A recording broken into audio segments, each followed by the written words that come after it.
জাতীয় নির্বাচন এবং গণভোট একই দিনে অনুষ্ঠিত হচ্ছে। তবে আমার একটি প্রস্তাব আছে, সেটি হলো জাতীয় নির্বাচনের ভোট সেটি দিনের দিনই প্রকাশ করতে হবে। প্রয়োজনে গণভোট এটি তারা 2 দিন সময় নিতে পারে।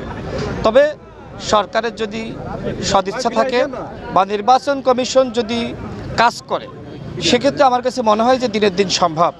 বাট সরকারকে ভাবতে হবে বা নির্বাচন কমিশনকে ভাবতে হবে, তারা যদি 2 দিন 3 দিন সময় নেয়, সেক্ষেত্রে নানান ধরনের সংকট বা জটিলতা সৃষ্টি হতে পারে। তবে কোনোভাবেই জাতীয় নির্বাচনের ভোট এটি আসলে সময় নেওয়ার সুযোগ নাই। এ ধরনের সময় নিলে এটি জনগণ মানবে না, এটি বিএনপি মানবে না, এটি অন্য দল যারা আমরা ফ্যাসিবাদ বিরোধী শক্তি ছিলাম, গণঅভ্যুত্থানের শক্তি ছিলাম, আমরা কোনোভাবে এটি মানব না। এক্ষেত্রে ইলেকশন মেকানিজম বা নানান ধরনের জটিলতা হতে পারে, এটি আসলে গ্রহণযোগ্য না। আচ্ছা, আরেকটি বিষয় সেটা হচ্ছে যে নির্বাচন আসছে, ওই নির্বাচনে কোনো দল নির্বাচন মাঝপথে বয়কট করতে পারে কিনা বা নির্বাচন বানচালের কোনো ষড়যন্ত্র আছে?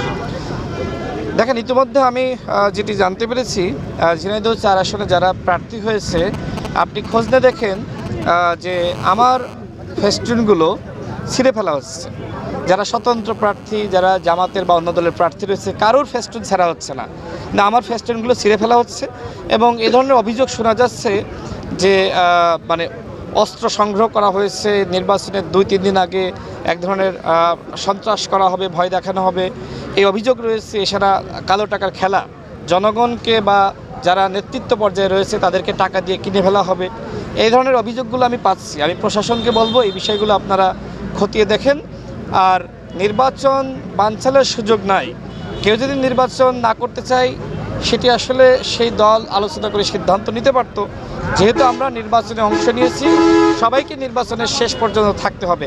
কেউ জিতে গেলে আর কেউ হেরে গেলে এমন নয় যে আসলে আমরা মানে সেই দলটি হেরে গেল।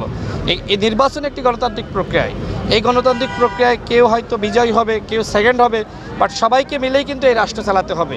এই নির্বাচন বানচাল করার কোনো সুযোগ নাই। আর জাতীয় নির্বাচনের ফলাফল এটি নিয়ে তালবাহানা করার কোনো সুযোগ নাই। এটি যারা করবে, এই সরকারও যদি করে, এই সরকারের বিরুদ্ধে জনগণ কিন্তু ফুঁসে উঠবে।